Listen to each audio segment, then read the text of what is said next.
Efesios capítulo 2.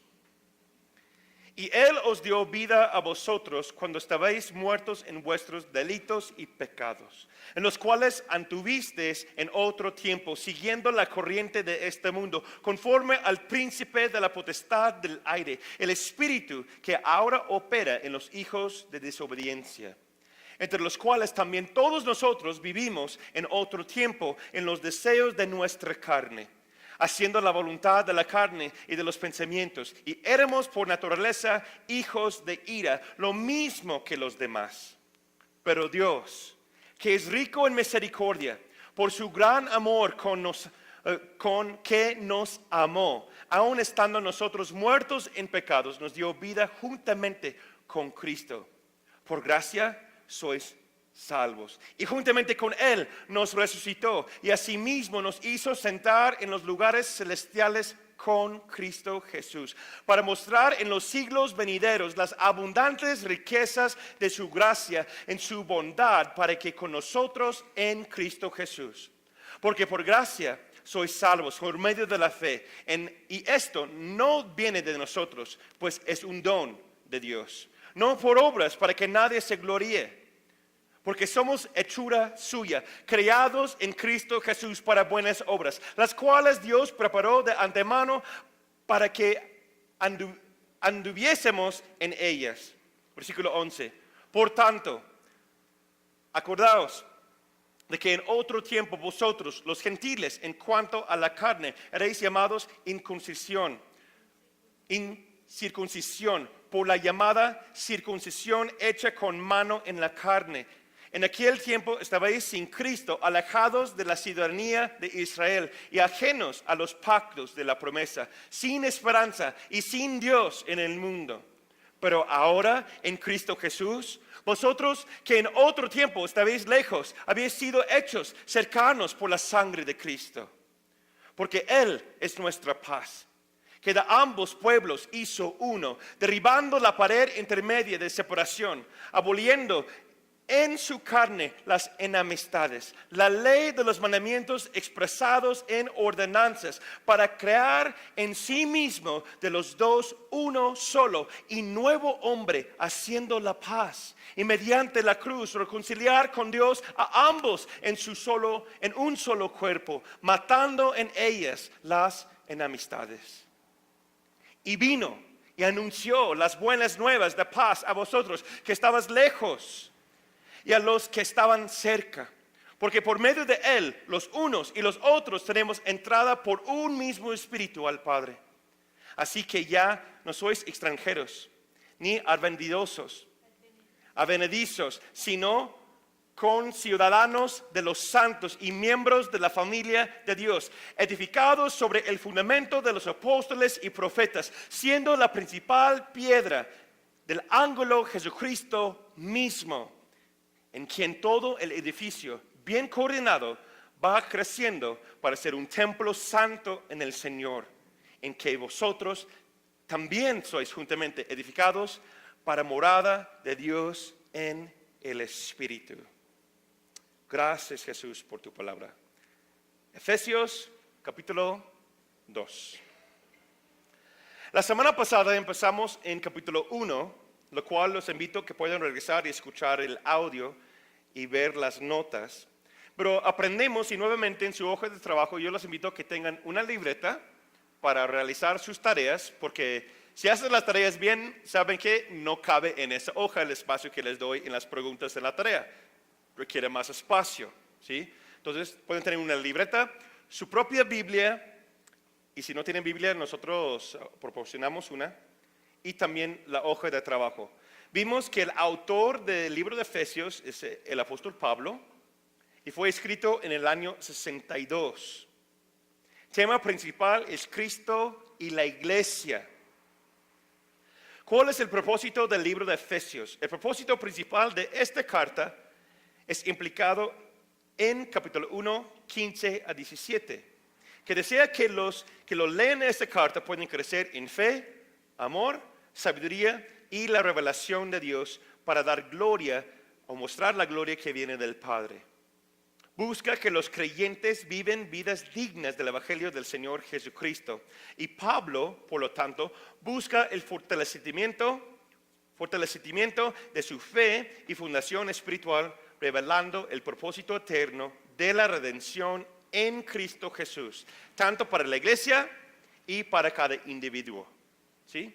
Esa es la razón por qué nosotros necesitamos escuchar y estudiar esa carta. ¿Están conmigo? Ok, ahora vamos regresando al principio. Yo los exhorto que puedan tomar notas y si tienen tu Biblia pueden estar leyendo los versículos mientras que yo estoy compartiendo comentarios acerca de cada sección. ¿Sí? Empezamos con versículos 1 al 4. Regresamos al principio del capítulo 2, versículos 1 al 4. Aquí Pablo está escribiendo y hablándonos acerca de ser y estar vivos en Cristo. Terminamos el último capítulo 1, con Pablo enseñándonos que la vida viene a través de Cristo Jesús, ¿cierto? Ahora Pablo considera cuáles son las implicaciones de la resurrección de Jesús para nuestras vidas y que es para darnos nuestra vida. Versículo 2 me llama la atención lo que dice lo siguiente. Hay una frase que encontramos en versículo 2 que dice, hijos de desobediencia. Hijos de desobediencia. Aquí en esta frase revela una de las razones mayores en por qué los cristianos deben tener una gran compasión y misericordia para aquellos que todavía viven en el pecado. Tristemente, algo que ha pasado en la iglesia cristiana moderna es que hemos separado a nosotros de una forma del mundo que yo creo que es una forma errónea, cuando nosotros decimos que yo soy mejor que aquel. ¿Sí me explico?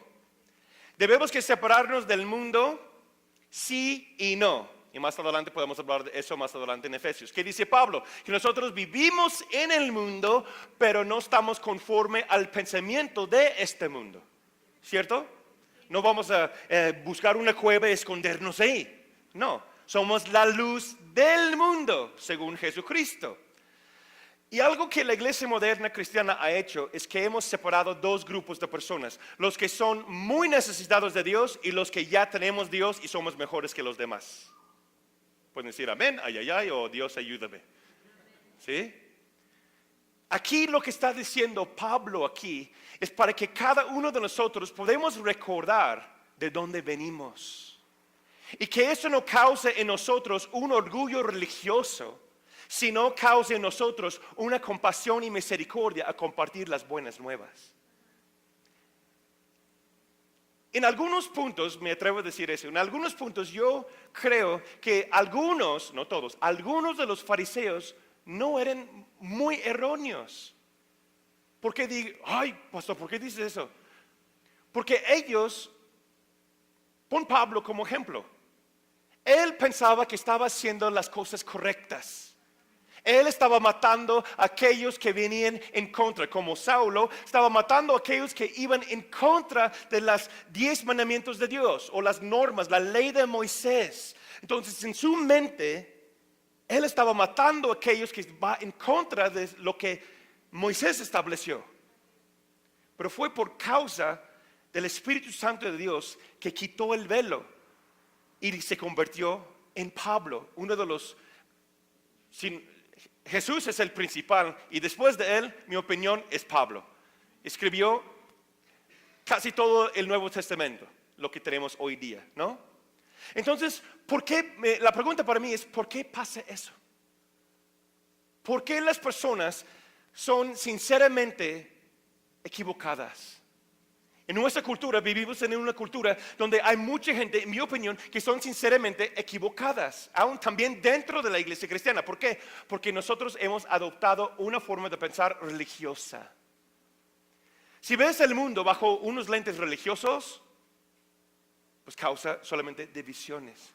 Pero si podemos permitir que el Espíritu Santo de Dios remueve el velo de nuestro punto de vista y vemos las cosas como Cristo lo ve, va a conmovernos a actuar y pensar, hablar, hacer las cosas muy distintamente diferentes. ¿Están de acuerdo? Hijos de desobediencia. Todos aquellos que son sin Cristo son controlados por el príncipe de la potestad del aire. Dice versículos 1, en versículo 3, 2 y 3. Recuerda, nosotros éramos, dice Pablo, está hablando, nosotros éramos ese pueblo, esa gente también, ¿cierto o no? Solamente tú y yo estamos aquí por causa de la gracia de Cristo Jesús. No hay nada en nosotros que nos hace diferente que aquellos que no están con Jesús. La única cosa que nos hace diferente es que nosotros hemos recibido la revelación de la gracia de Dios. Si no, humanamente hablando, yo soy igual que cualquier otro pecador. Y es el día que cuando nosotros olvidamos eso, convertimos no en la respuesta, sino en un estorbe para que otros reciban salvación. Sus mentes han sido cegadas por medio del engañador de este mundo hacia la verdad de Dios. Versículo 2. También anota 2 de Corintios, capítulo 4, versículos 3 a 4. Hijos de desobediencia son esclavizados al pecado y los deseos a la naturaleza pecaminosa, dice versículo 3. También estudian Lucas 4, 18. Por causa de la condición espiritual de un pueblo no regenerado, no puedo decirlo, perdón. Ellos no pueden entender ni aceptar la verdad de Cristo. Solo es por medio de la gracia verdadera que la gente puede conocer a Dios. Estudia versículo 5 y versículo 8 de ese mismo capítulo. 1 de Corintios 1, 18 y también Tito capítulo 2, versículos 11 al 14. Hijos de desobediencia, aquellos que están en la inmoralidad y el orgullo deben ser compadecidos a causa de su esclavitud al pecado y a Satanás. Estudios versículo 1 y 3 y Juan 3, 16. Por tanto, Dios amó al mundo. ¿Por qué? Porque vio su estado actual. Vio que no hubo otra manera. Porque bajo la ley, bajo una mentalidad religiosa, nadie puede conocer a Dios. Todos estamos desamparados de la gloria de Dios y estamos alejados de Él. Y Él vio esa necesidad. Por causa de su amor, por causa de su gracia, por eso envió a su Hijo. No porque nosotros somos mejores. No porque nosotros tenemos en nosotros una razón distinta. Sino porque Él vio la necesidad, la esclavitud del pueblo, la humanidad. Y dice, tenemos que hacer algo al respecto. Debe haber otra manera. Y gracias a Dios desde el principio tenía su plan.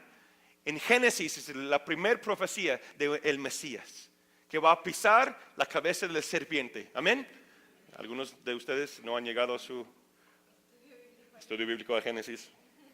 Pero bueno. Pero, fíjese bien. Pero aquellos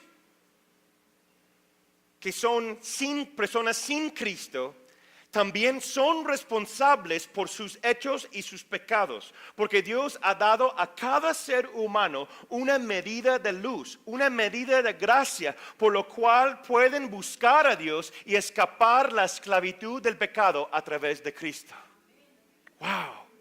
Juan 1, versículo 9. Romanos 1, 18 a 32. Romanos 2, versículos 1 al 16. No es que yo no sabía.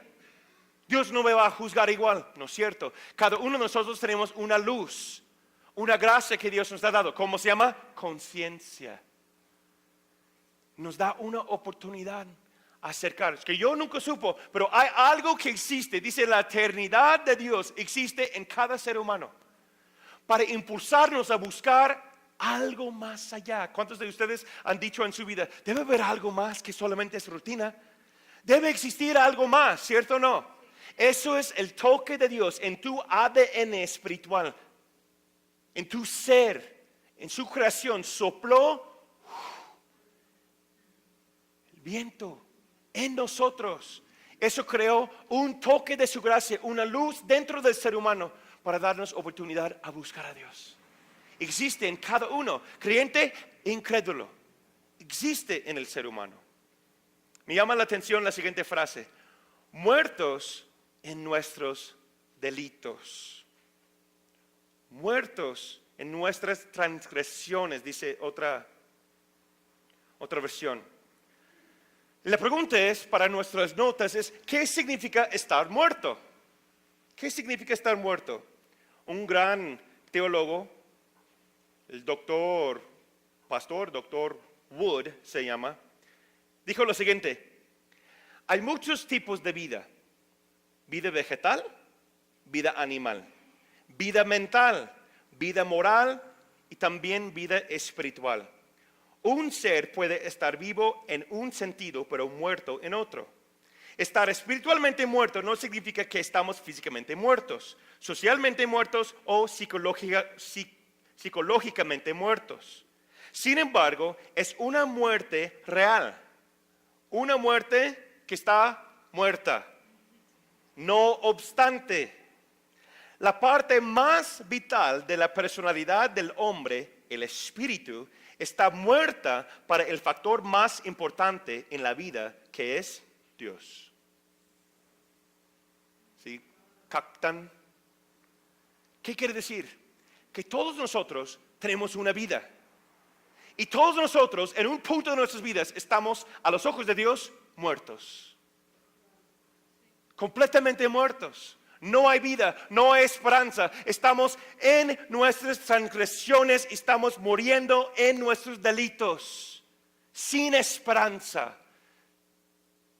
Así es el estado actual de la humanidad. ¿Están conmigo?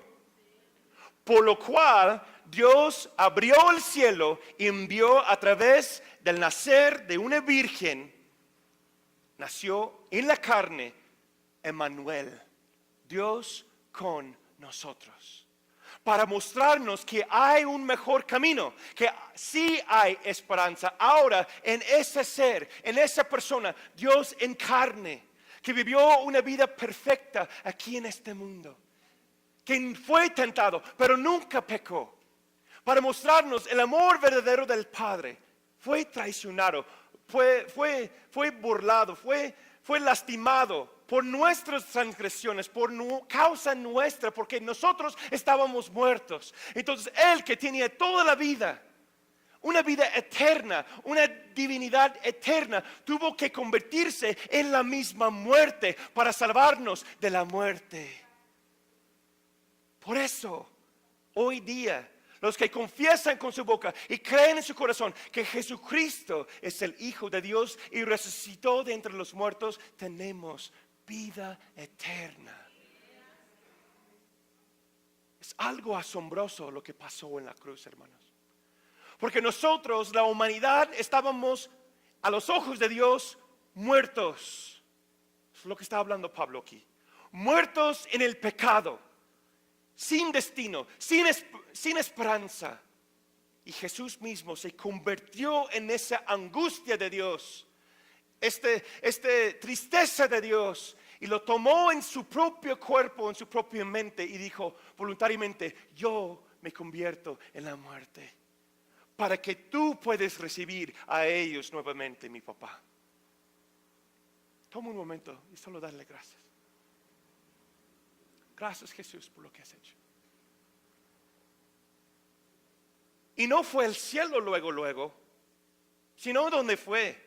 Se convirtió en la muerte y fue hasta Hades, dice la palabra. Tomó las llaves, el control del lugar, la autoridad de la muerte en ese lugar. Lo tomó y con su propio poder se resucitó de la muerte, mostrando que Él y en Él solo hay esperanza y victoria. Por eso hay gente que teme la muerte. Teme la muerte, ¿por qué? Porque no entienden la persona de Cristo Jesús. Porque si realmente aceptamos a Jesús, no hay temor a la muerte. Vivo para Dios, ganancia. Me muero en Él, ¿qué dice Pablo? Privilegio, porque voy a estar con mi papá. Porque Cristo tomó la muerte y lo venció con su propio poder. Pero la pregunta es, aún no ha dado una respuesta, ¿qué significa estar muerto? Pues la palabra nos enseña, hay varias maneras en cómo podemos estar muertos. Incluso, tristemente, dentro de la iglesia cristiana hay algunas personas que están ya libres en salvación, pero siguen con la mentalidad de muerto. ¿Estoy diciendo que no están salvos? Yo no soy Dios. Pero los frutos pueden mostrar otra cosa. Entonces yo los someto a ustedes cuál es la muerte espiritual o cómo es vivir como muerto espiritual. Número 1, que está ciego. 2 Corintios 4, 3 a 4. Debe que estudiarlo. Que está ciego. 2, es un esclavo del pecado. Romanos 6, 17. Es un amante de las tinieblas. Juan 3, 19 a 20. Está enfermo continuamente. Marcos 2, 17. Está en su mente, en su corazón, sus emociones, en su ser. Se siente perdido. Lucas capítulo 15. Se siente como un extranjero, un extraño o alguien que está a un lado de lo que Dios hace. Efesios 2, versículo 12 y versículo 19. Es un hijo de ira. Pueden estudiarlo. Efesios 2, versículo 13. Ese mismo capítulo habla de ello. Está bajo el poder de la oscuridad. Colosenses 1, 13. Son características de una vida muerta. Y Cristo nos ha librado de cada uno de estos, hermanos. Y si podemos buscar a Él, meter al corazón de Dios, Él, por supuesto, va a quitar el velo y remover el velo y va a mostrarnos su luz admirable en nuestras vidas. ¿Sí lo crees? Continuamos, versículo 9. La frase que me llama la atención dice, no por obras. No por obras. Uno no puede ser salvado por obras, hechos de amor o esfuerzos espirituales, o poner un esfuerzo de guardar los mismos mandamientos de Dios. Salvación solamente viene a través de la gracia de Dios. ¿Por qué? ¿Nunca te has preguntado por qué? Porque no es por obras. Sería más fácil, ¿no? No. Pero la mentalidad del humano, ¿no? Del ser humano es, me dices qué hacer y lo hago. Y ya puedo ir al cielo. No tengo que estar preocupándome. ¿Nunca te has preguntado por qué por obras? Bueno, yo sí. Aquí está la razón. Unas razones en por qué la salvación no es por obras. Escúcheme bien. Número 1. Todos los que no son salvos son espiritualmente muertos bajo el dominio de Satanás. Versículo 1 de ese mismo capítulo. Entonces, no puede ser por obras. ¿Por qué? Porque tenemos una mentalidad errónea y nuestras obras son bajo el dominio de Satanás, que no es de Dios. ¿Están conmigo? Es lo que dice la palabra. Voy a pisar unos dedos, callos, no sé, pero es la palabra lo que dice. Número 2, ¿por qué no es por obras? Porque la gente somos esclavizados al pecado. Versículo 2. Mira, solo hemos llegado a los primeros versículos del capítulo. Estamos esclavizados del pecado, entonces tenemos una mentalidad errónea. Entonces no podemos hacer las cosas, no podemos tener buenas obras en nosotros porque nuestro pensar está errónea. Porque estamos esclavizados a cosas que no son de Dios. Número 3, porque estamos bajo la condenación de Dios por causa del pecado. Versículo 3. Y eso me lleva a la pregunta del millón. Y quiero que lo mediten y les voy a dar unas razones y explicaciones de una opinión mía. Y si es algo cierto, pues Dios lo va a revelar a su corazón.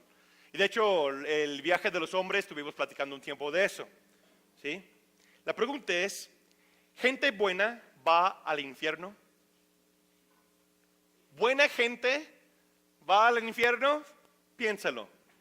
Uno dice, no, sí, no sé. ¿Por qué es la pregunta del millón?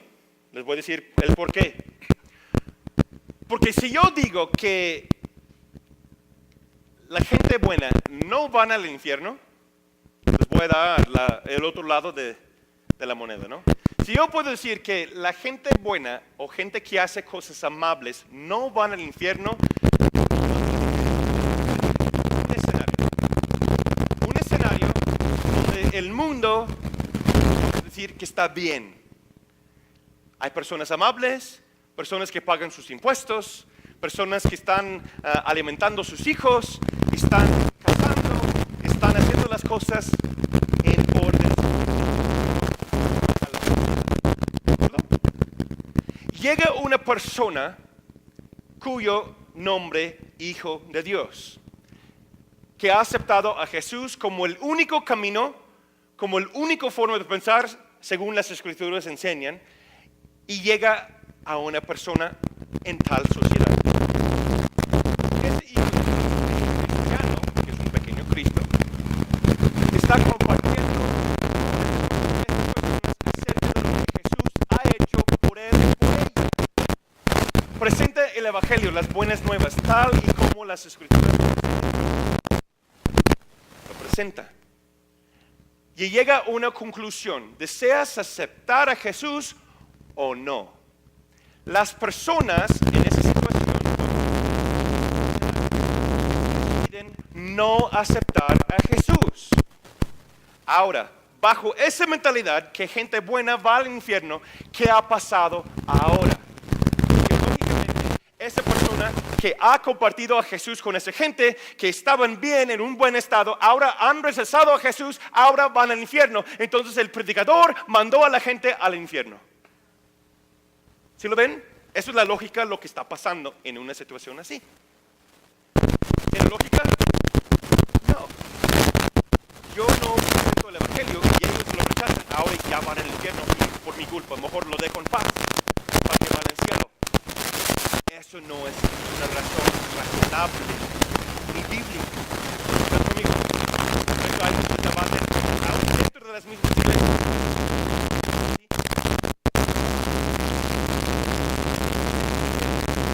Decir, porque el mundo está bajo la condenación de Dios por sí. Yo no condeno a nadie, porque ya estamos condenados.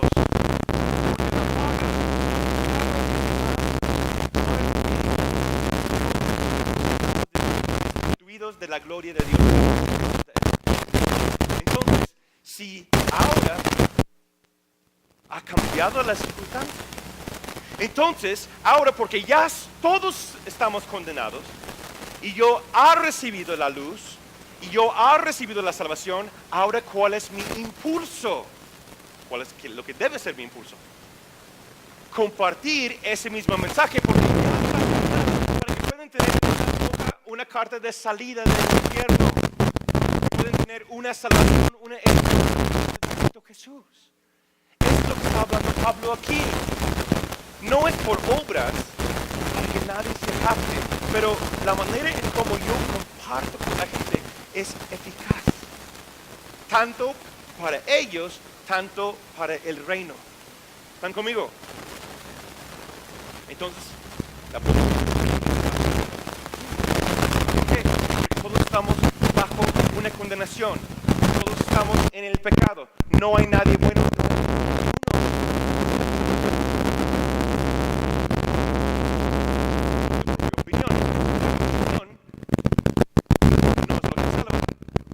Como decía mi papá una vez, yo pude construir una mansión con las intenciones de la gente. Si yo recibiera un peso por cada intención de las personas, dice mi papá, yo puedo construir una mansión. Y una vez dijo mi papá, ¿estás mucho?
provee para mis hijos no significa que estoy bien con Dios.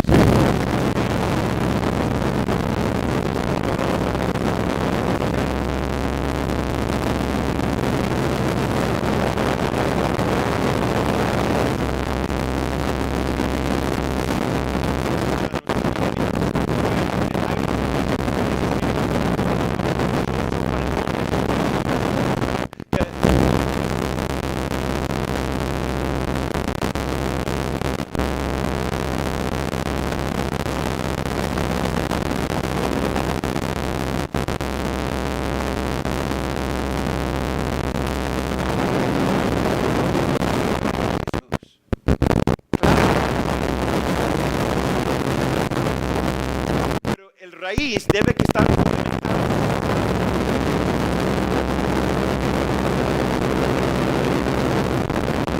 versículos 4 y 5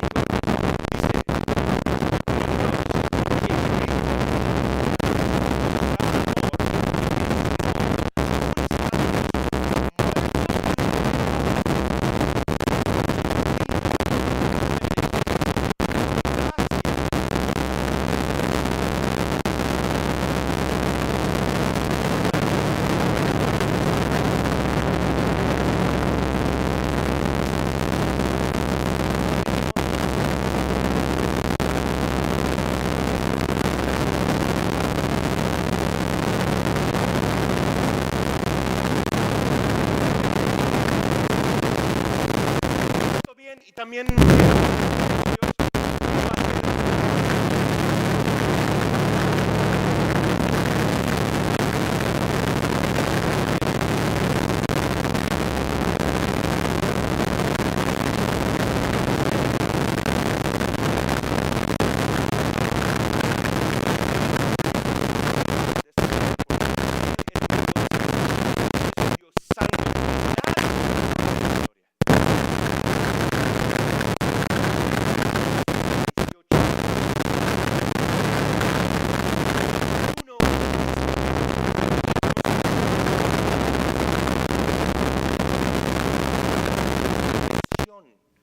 santo como pueblo de Israel.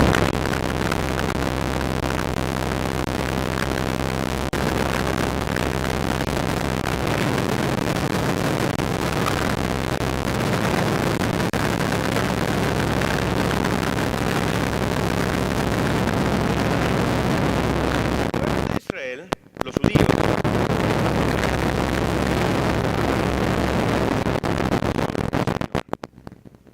qué bueno el Dios, ¿cierto? No fue por, así, vamos a, tienes opción A, tienes opción B, opción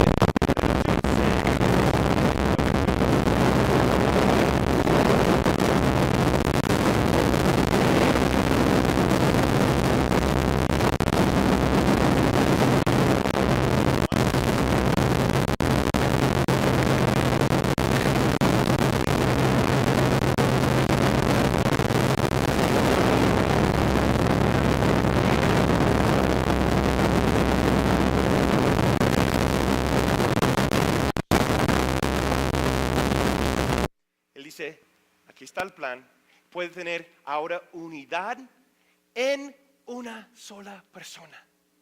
Eso fue no un debate, pero un dilema en el estudio bíblico, en la clase de teología.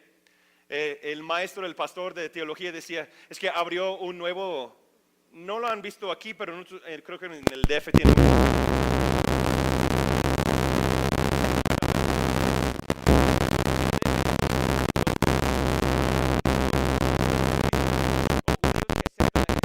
como Salvador, y se llama templo mesiánico, o sea, de Mesías, ¿no? Y mi profesor siempre decía, porque abrió un templo ahí cerca de donde estábamos, cerca del Instituto Bíblico, y él nos dice, tengo que entregarle una frustración mía. Y estamos, pues, tú eres el maestro, ¿no? Y él dice, tengo esa frustración, ese dilema, a ver, ustedes ayúdenme. Pues alumnos de teología, vamos a platicar, ¿no? Y dice, debe llevar ese nombre. Y nos llevó a esa escritura. Y vimos la escritura y vimos el nombre. Y llegamos a la conclusión de, yo entiendo el porqué del templo culturalmente, porque hay cosas de los judíos, etcétera, etcétera. Pero un judío mesiánico, por definición bíblica, no es un cristiano, según lo que está diciendo Pablo aquí. ¿No? Por cultura yo entiendo, hacen como una separación, pero el pastor decía, ¿por qué tenemos que tener algo distinto? ¿Por qué no podemos juntarnos todos y decir, somos cristianos? Porque otra vez estamos viendo la vida a través de los filtros religiosos, ¿no? Y lo que está diciendo Pablo aquí, no hay judío, no hay griego, no hay gentiles, sino es Cristo y todos somos de Cristo. Entonces ahí la doctrina o la teología, ahí sale el término cristocéntrico, ¿sí? Porque todo se basa en la persona de Jesús. Es lo que está diciendo aquí Pablo. Todos somos uno. Y después más adelante dice, y cualquier otro que predica otro evangelio, no lo recibes ni lo escuches, porque no son de Cristo. Ay, ay, ay. Y tengo que decirlo, perdóname, pero aguas, aquellos cristianos que están ahora recibiendo las prácticas de los judíos en la iglesia cristiana. Eso no viene de Dios, hermanos. Con cuidado.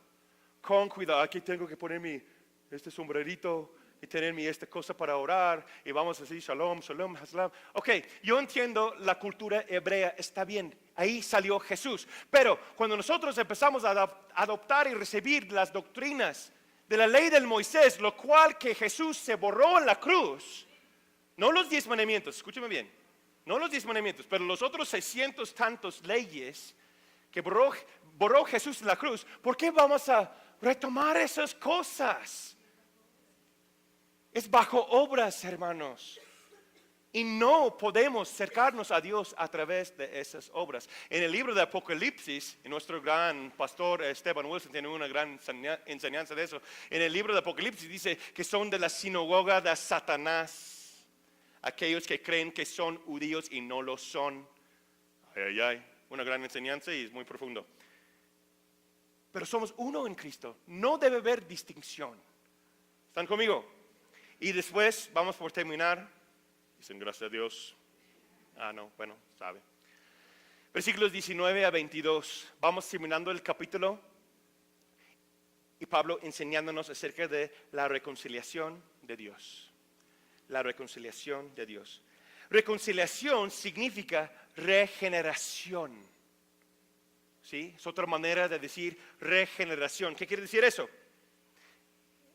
Que nosotros somos ya nacidos de nuevo, nueva criatura es cambiar la vida, cambiar la mentalidad, cambiar el mismo estado del alma y del espíritu, regenerar algo distinto que estaba muerto, ahora está vivo, ¿sí? Algo que Dios habló en mi corazón a decir aquí. Si hay una reconciliación verdadera en su vida, o una regeneración, no puedes continuar igual si has sido reconciliado con Dios. No puedes, imposible.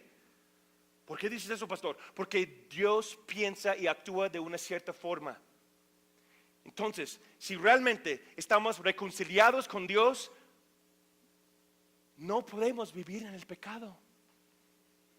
No podemos caer una y tras vez y otra vez con los mismos anhelos de la carne, hermanos. Imposible, bíblicamente es imposible. ¿Estoy diciendo que vamos a vivir perfectamente y jamás vamos a pecar? Tristemente, sí vamos a pecar, pero no debe ser la meta. ¿Cierto o no? La meta de nuestras vidas es ser un pueblo santo porque Dios es santo. Porque realmente hemos sido reconciliados con Él. Ahora su forma de pensar es mi manera de pensar. Ahora su forma de hablar, ahora es mi forma de hablar. Su forma de ser, ahora es mi anhelo de ser. Porque yo quiero ser más como Cristo. Claro, vamos a tropezar. Claro, vamos a tener cosas en nuestras vidas que viene una tentación. Y lo repito, lo dijo la semana pasada y lo repito. Solamente porque recibes tentación no significa que debes que actuar sobre él. La tentación no es pecado. El pecado es cuando realizamos o actuamos sobre tal tentación. ¿Están conmigo? ¿Jesús vivió una vida perfecta o no? Sí. ¿Pecó Jesús? No. ¿Fue tentado? Sí. Entonces, ¿qué quiere decir? Que puede haber tentación en nuestras vidas y no pecar. ¿Sí? Porque es algo que ya pasa en mi vida. Es un momento distinto cuando se corta algo y empieza algo nuevo. Amén. Yo estaba muerto, ahora estoy vivo. ¿Ves a los vivos? ¿Se parecen como muertos? Bueno, espero que no. Solo en el camión, ¿no? ¿No? Como dicen los memes, ¿no? Cuando te peinas, o cuando estás muerto y te peinas para salir a la calle, no sé cómo van esos. Y la gente así, tiene la cara toda blanca, así la maquillaje de mujer, pobre, pero bueno. ¿No? Aquellos que ahora son nuevas criaturas en Cristo reciben una gracia continua para vivir la vida cristiana. Estudia Romanos 8, 13 a 14 y 2 de Corintios capítulo 9, versículo 8. Y vamos terminando aquí mismo en capítulo 2, versículos 21 y 22. Dice, en quien todo el edificio bien coordinado va creciendo para ser un templo santo en el Señor. Versículo 22. En quien vosotros también sois juntamente edificados para morada de Dios en el Espíritu. ¿Qué está hablando Pablo aquí? Está hablando del poder de la gracia. Una gracia verdadera no solamente me purifica, no solamente me salva, no solamente me purifica, pero también me da un poder a vivir y ser una morada de Dios. Para que yo pueda mostrar que ahora estoy vivo. Ahora tengo una respuesta para alguien que tiene problemas. Ahora yo puedo orar por el enfermo y se sane. Ahora yo puedo testificar sin vergüenza del Rey Salvador en mi vida. ¿Sí están conmigo? ¿Por qué? Porque la gracia verdadera me lleva a un cambio. Me lleva a vivir distintamente. ¿Para qué? Podemos ser un templo santo en el Señor. Ahora el Espíritu Santo mora en nosotros y me da fortaleza. Es una gracia continua que me lleva a gloria, que transforma mi mente a través de su palabra, a través de su Espíritu Santo. Me transforma y ahora no voy a pensar igual, no voy a hablar igual, voy a hacer las cosas de manera distinta. ¿Es un proceso? Sí. ¿Es milagroso? También. Yo conozco personas y hay testimonios entre nosotros que podemos escuchar muchos. Que un día para el otro ya no me gusta el sabor de cerveza, ni fumar, ni alcohol, ni nada, porque yo era un borracho, ahora estoy vivo. Amén. Hay testimonios de nosotros aquí que yo batallaba con pornografía y otras cosas, ahora y estoy liberado de eso. ¿Es algo milagroso? Sí, en un instante sí. Pero también es un proceso. No, es que yo batallo con eso, yo caigo en eso. Y la gracia de Dios está ahí para fortalecer, para apoyar, para que siempre seguimos avanzando, transformándonos en la persona y ser como Cristo Jesús. Amén. Efesios capítulo 2. Está muy bueno ese libro, ¿no? Vamos a orar. Te damos gracias, Señor, por ese momento. Sella, Espíritu Santo, cada palabra en nuestros corazones. Guía a nosotros, desafíenos, Señor, para que podamos ser transformados en una iglesia santa, en un pueblo santo como tú eres santo. Gracias, Jesús, por lo que hiciste en la cruz, que aun siendo pecadores, tú moriste por nosotros. Gracias también que nos llamaste y preparaste buenas obras desde antemano, que podemos ser salvos por medio de la gracia y tener el poder para vivir con el plan que tú tenías destinado para nosotros, Señor. Gracias, Cristo, por lo que has hecho. Y también gracias, Cristo, por lo que estás haciendo. Y damos gracias por lo que vas a hacer. En el nombre de Cristo Jesús decimos amén. Amén.